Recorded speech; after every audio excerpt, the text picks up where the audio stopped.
Hello, I'm Karen Stolley, professor in the Department of Spanish and Portuguese at Emory University, and it's my great pleasure to be sitting in my home with Richard Blanco.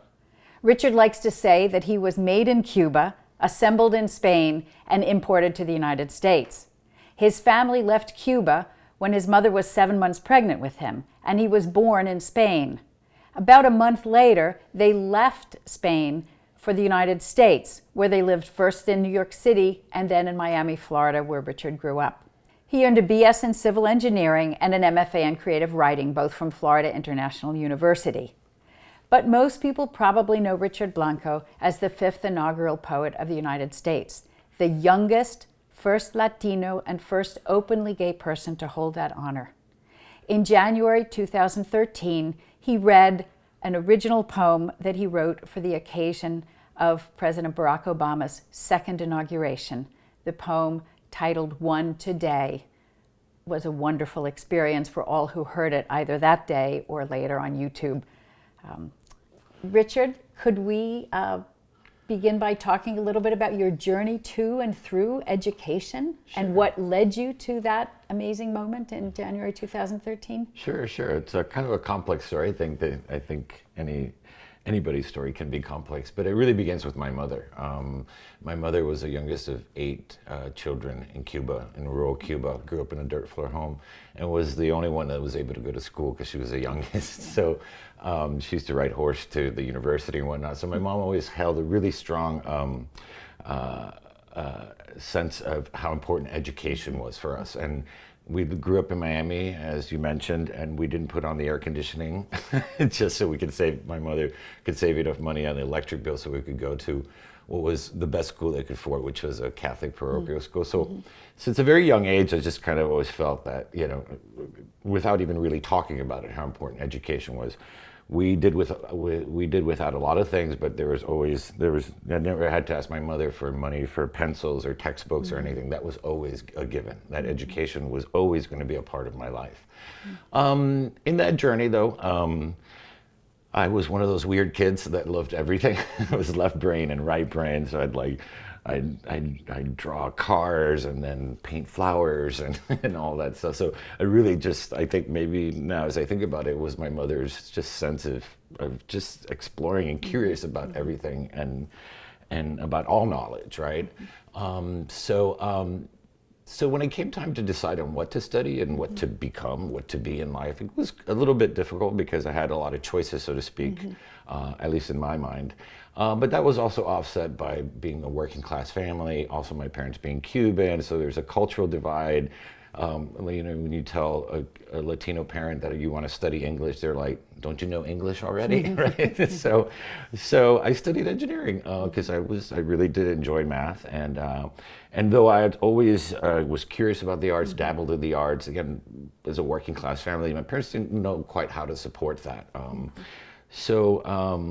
Eventually, though, after I graduated in engineering and had a full-time job and a career as an engineer, I remember the day I was like 23 or 24, pulled into my office parking lot, and I said, "This can't be it. There's got to be more to learn in life. There's got to be more, and not more just in terms of wanting more money or more fame or more power, but just more to learn."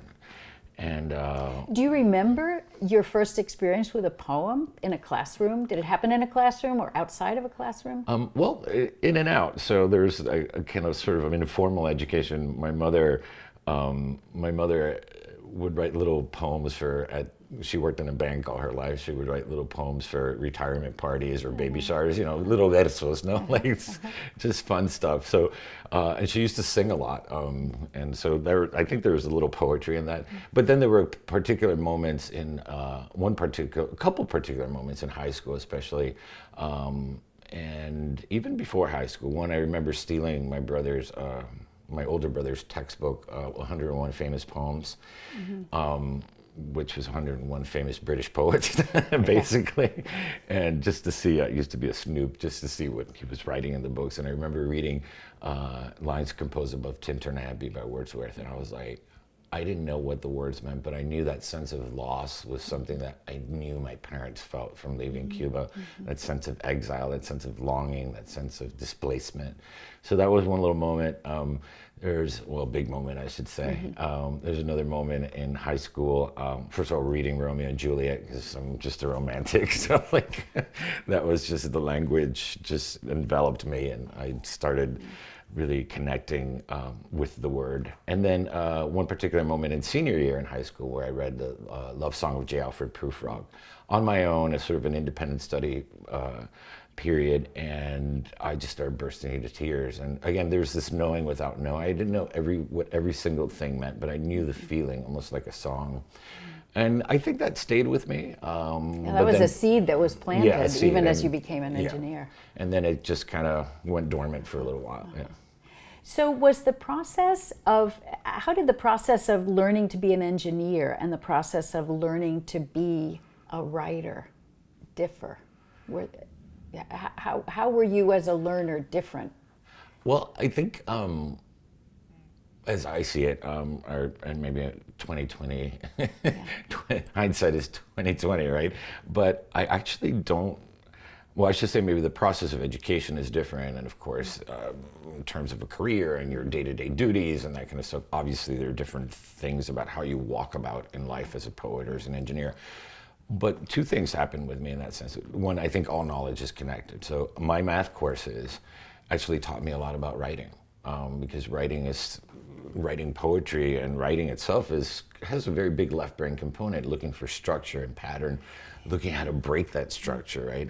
And conversely, there's a lot of creativity in engineering, which people don't. There's no two bridges that are the same, right? And people think that engineers just follow a formula. Every project is a brand new exploration of something. So that idea to sort of problem solve creatively and think about how things fit together, I feel the same sort of energy in my mind when I'm in pure design and engineering, or in pure design in poetry. And I would say, to me, poems are an emotional proof. So I think there's more commonality than not. At least in my mind, I appreciate both worlds, and I've just understood that I feel I'm a better engineer because I'm a poet, and a better poet because I'm an engineer.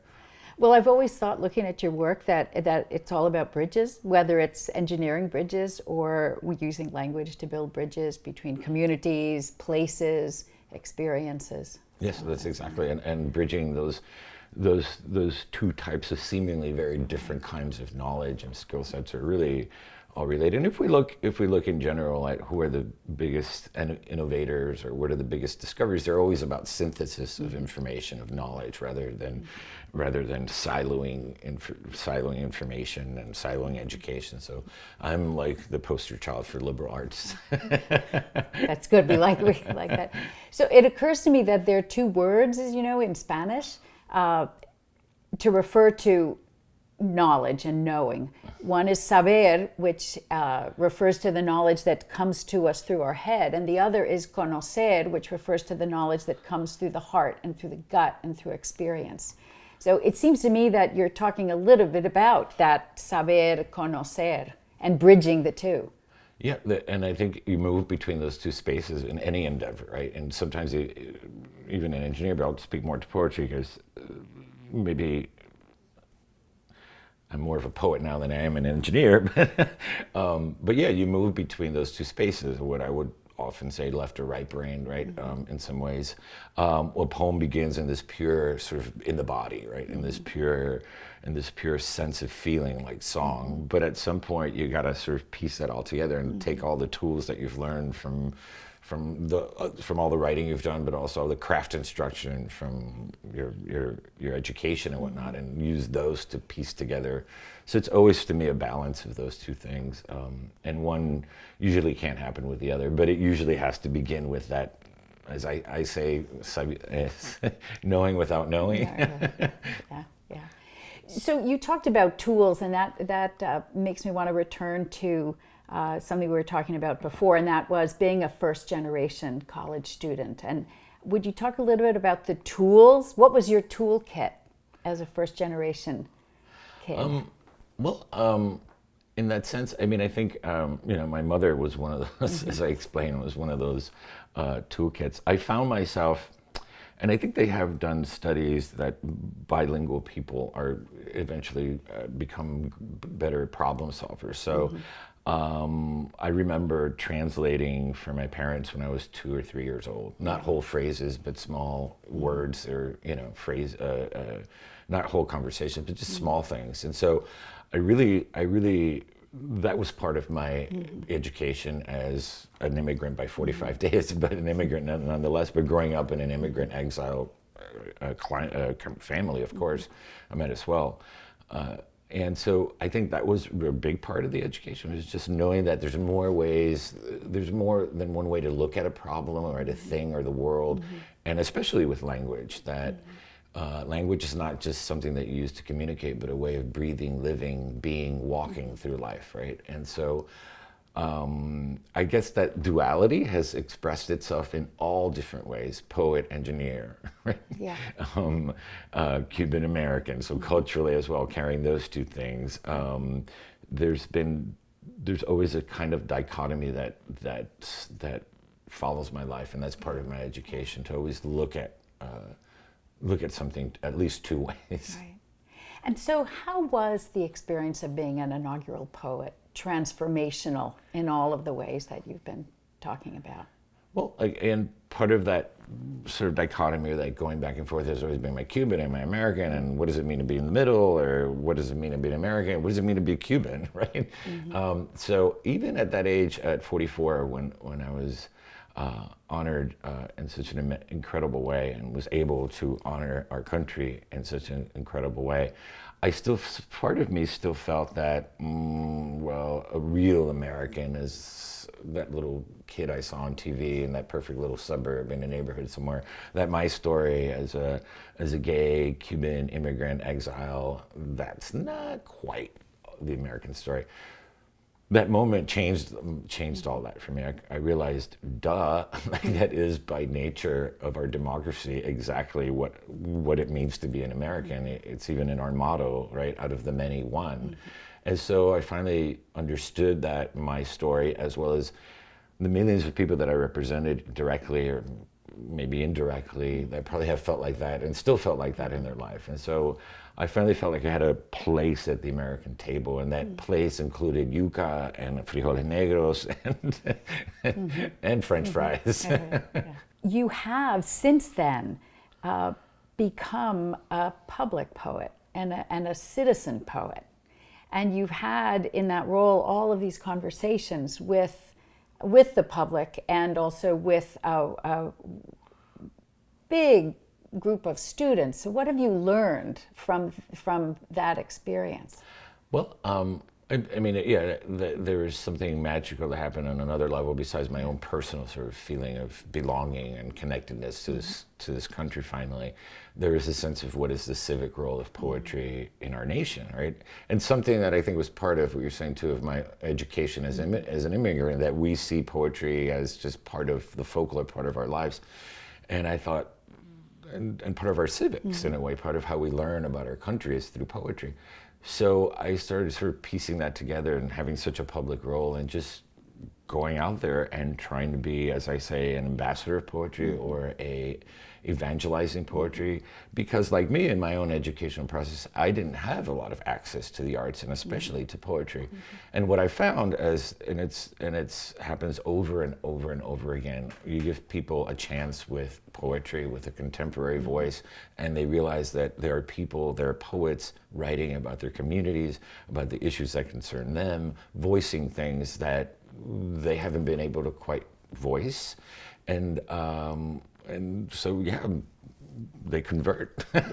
And so that's been my experience, and that's what I try to do, is just to put poetry in the most unlikely places, the weirder the venue, the more I want to go, like the USDA or the FDIC or something like that, just to give people access to poetry. And it really has been wonderful to watch.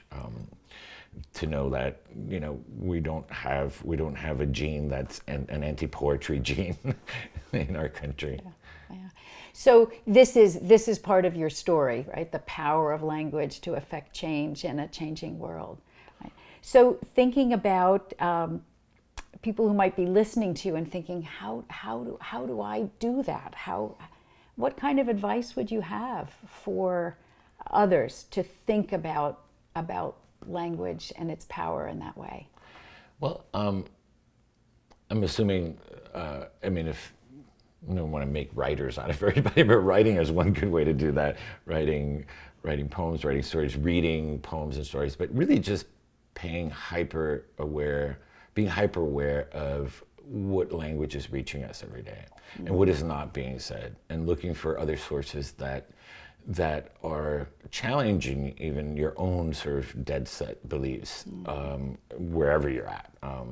I think that's what I try to do in my classes. I have a class actually that I teach that's called Poetry, News, and Media, and we examine sort of what is sort of in the air and what is the poetic record, and trying to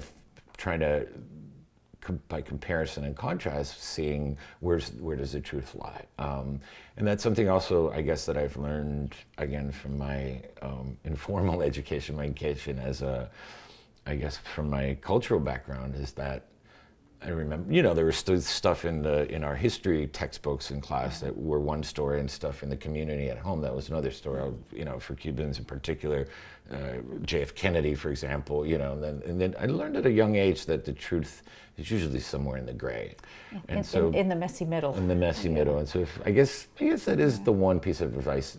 Any kind of extremism can be very dangerous. Always look toward the middle to find some truth, and look for those writers, songwriters, poets, painters, musicians, because I think the humanities ultimately are the real record of human history. At the end of the day, they're the thing that tells us what it felt like for real to live in a certain time, as in a certain place, and you know, that's why we keep on going back to the arts to learn what Rome was like, to learn what you know, the Renaissance was like. So I think to look in the arts as a way, as a vehicle for that kind of thinking. Right, and for finding our shared story. Yeah. Richard, thank you so much. This has been a wonderful conversation. You can learn more about Richard and access his works and his archive at Emory University's Rose Library. And again, mil gracias. Thank you. Gracias a ti.